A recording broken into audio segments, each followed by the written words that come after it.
The old model of lead magnet, tripwire, core offer, Slack adjuster, whatever it happens to be, like that all has moved to the front of the house. Like you have to be far more transparent. You can't keep stuff behind even like an opt-in wall. It's like opt-ins aren't what they used to be. You got to give the Wally fat people enough information in their news feed because that's where they're going to consume it. I can't be bothered with putting in my name and my email address, John, even on a lead form inside Facebook, because I'm not going to go check my email because I'm so lazy. The question really is like, how do you test new ad concepts, not new ads, but like entirely new concepts? And that's what you're trying to solve here for. Is this going to outperform a campaign that's been doing quite well, hasn't scaled up tremendously, but you also said, well, all right, we're kind of in this wonky kind of area right now. It's end of February, early March. People are going to start maybe transitioning over to their gardening gloves as opposed to their winter gloves. So there's that whole element to it. But it kind of answers that question. Like in the past, what we've done with creative diversification, there's 10 different ad types in most cases. You know, some people can say 8, some people can say 12, but we'll just settle on 10. That's what we found. So, and you've been introducing new sort of ads into these ad sets, one ad set, one campaign, tons and tons of ads. And how do you really test it empirically? This is the only way to do it, it would seem. My question is because it's not a true exclusion test is what like Meta would really call it, because the streams are commingling here. Like you're using the same targeting. You're not sure if the new campaign, people are viewing it and then are converting on the other campaign. You're not really sure there. You're trying to measure them in isolation of each other, but you know there is some cross-contamination, I guess is what I'm trying to say. Like, so do you know that the test is accurate? Like when you get the results? I guess I would say the test is not necessarily going to be like, is the new creative working well? The test is more of like would this creative with all of my existing users, how would it affect my existing users, and what sort of overall effect does it have on my business? If I add in creative and I did it in one ad set, can I control it? Would it allow me to see a little bit more impact rather than well, I guess I would say there's gonna be like almost like a few things that I'm kind of testing all at once. What is the impact of the new creative to the top line, to the main campaign, to its own campaign? Do hook rates get higher or lower? Do they steal from the other campaign? Do I steal creative? Do I steal conversions? If I get a better click-through rate, does my main campaign start to die? Like all of those things that I need to kind of like figure out, which is what is happening with now that this new creative is alive. I have to then kind of I have to put that into a I have to put that into action. I guess I would say, if that makes sense. It does. I don't think there's any other way to do it. Like the only other way to do it is to just throw them in your existing ad set, but you wouldn't want to do that because that thing is going well. Right. And so if it's going well, I can't really do anything with it. And if it doesn't go well, then I can modify it. But right now, I think if the new campaign shows better performance, better engagement, better top line performance, if all signs point to yes, I'm going to throw it in the main campaign, and then I'm just going to have to close my eyes. Like I'm just going to have to kind of like see what happens with it. I really won't be able to kind of manipulate it in any sort of fashion unless it's doing so good that I got to play Kill the King. But I'm not expecting these things to ratchet up to the top. I'm just expecting them to be another good ad that gets into the ad repertoire when it's needed for that user base. And so this is almost like I'd like to add this to my entire repertoire. Should I? Well, we tested it and everyone hates it. Good. I didn't put it in there. We tested it. Hook rates are better. And it's getting some conversions that aren't being stolen from the main campaign. Oh, good. So it's not just doing attribution. There's actual contribution. Yes. Add it to the main campaign, increase spend. Got it. So it's almost like, can we test creative? I don't care what the CPA is. I care that it's not stealing from the main campaign and it's getting better engagement. If both of those are good, then add it to it. It's kind of like my thought process there. Right. And because this ad, this concept, I guess we're really calling it, is like funny, a little bit risque, I suppose is the word. It's not sort of the typical, type of ad. Like your other ads for creative diversification standpoint are pretty straightforward.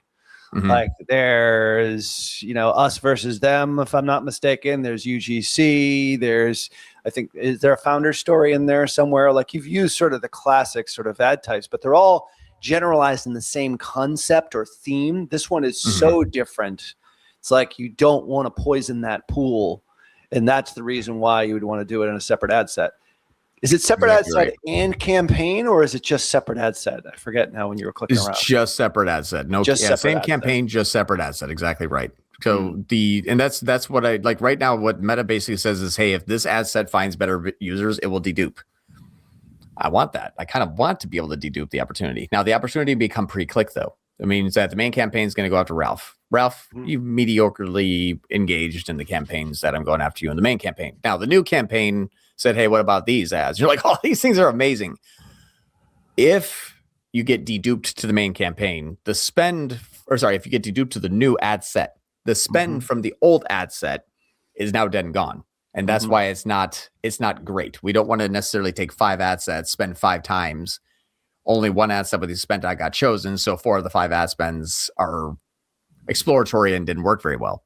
But if I can have 2 and you're binary, great. So now it's like, okay, tested the new asset, went to the old one. Tested the new asset, went to the old one. Good. That new asset isn't working. They're not deduping into here. I'm not adding anything. I'm not adding any incremental. If I am adding incremental and I am deduping, but adding incremental, that means that you're new, or at least better than what you were before because you deduped to this new one. And so that's what I was hoping to see is if it is deduping and is doing better, I should see 1 + 1 = 3. I should see ad set A, ad set B, both those combined equal more.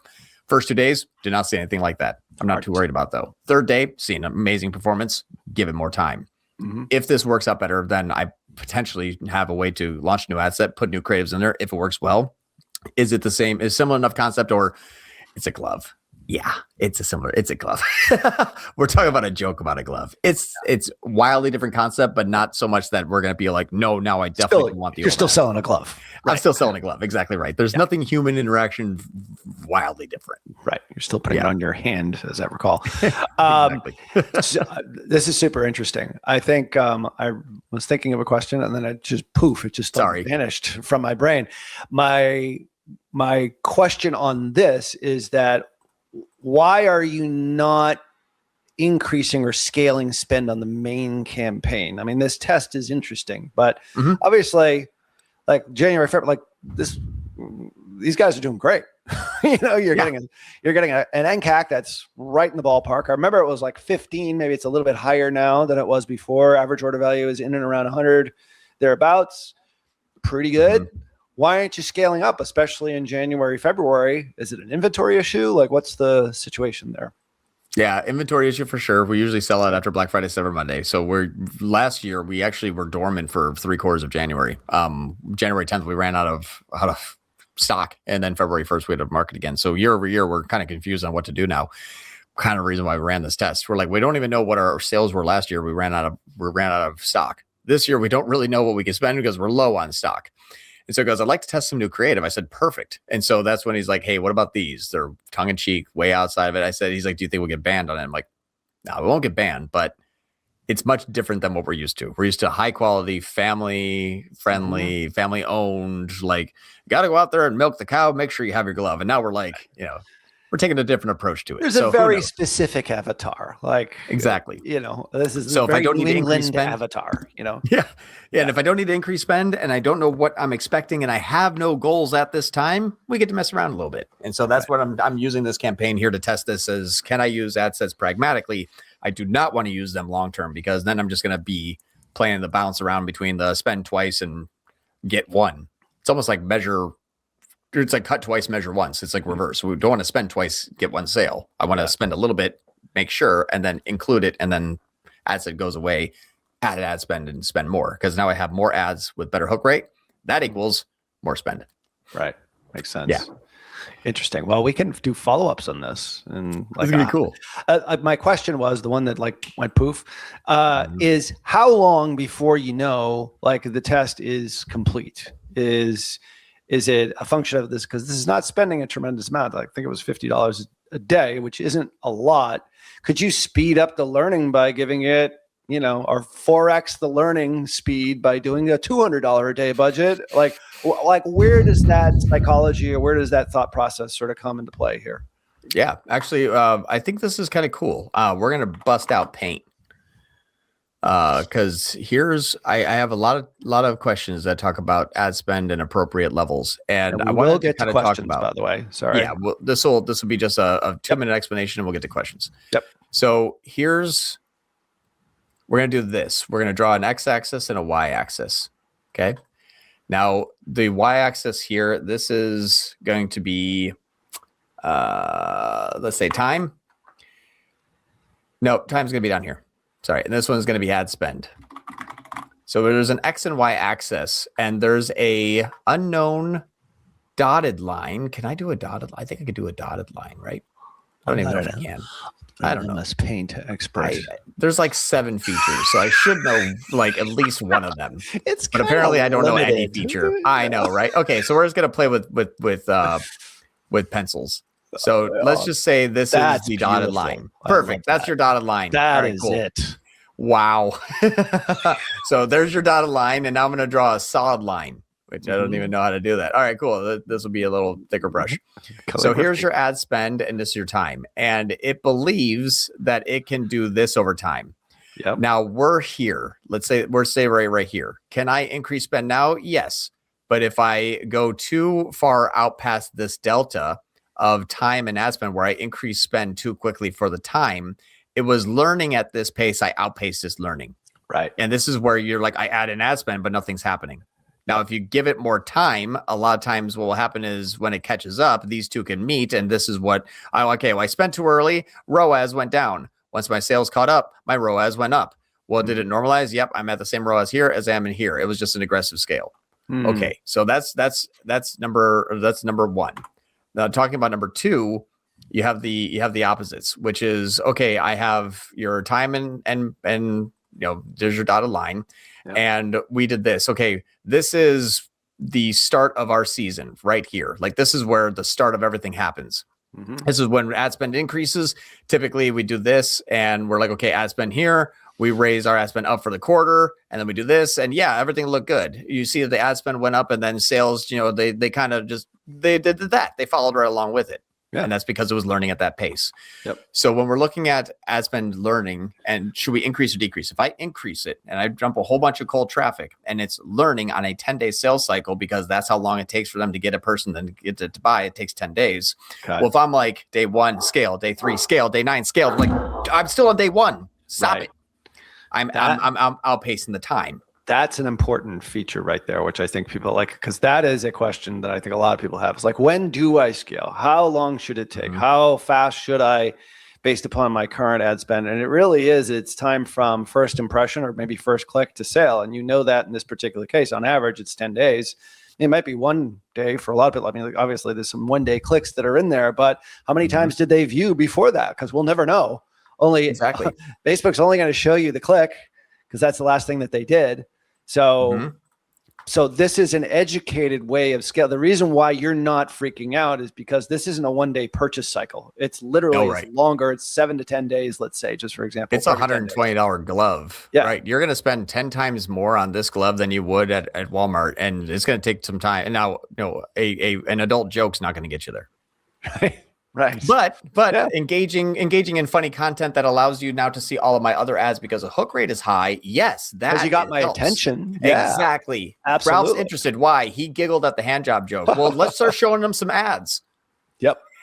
Now that might fail because you giggled at the adult joke, but then you just laughed. I might just not be interested in gloves at all and just like hand job humor.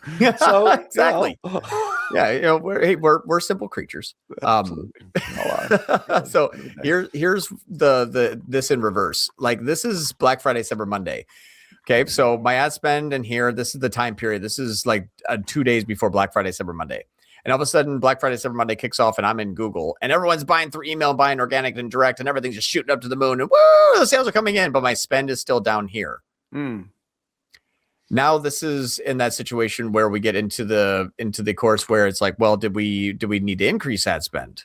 And those are always the flip side. Do you need to increase ad spend? And if so, how much? So if you have that time period of exponential growth that you didn't necessarily need to have, which we do every single year on Black Friday, Cyber Monday for this company, I'm just going to go to Black Friday here and then go to the date range before that.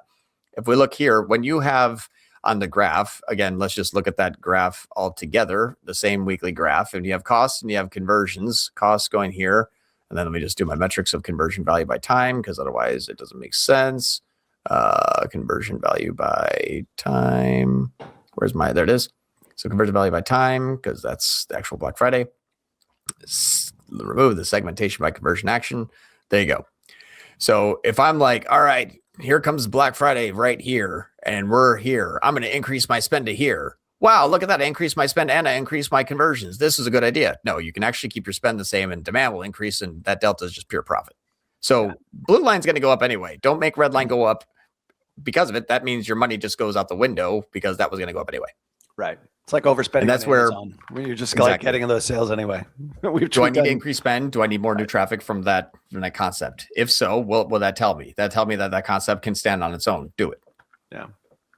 Good stuff. But don't outpace it.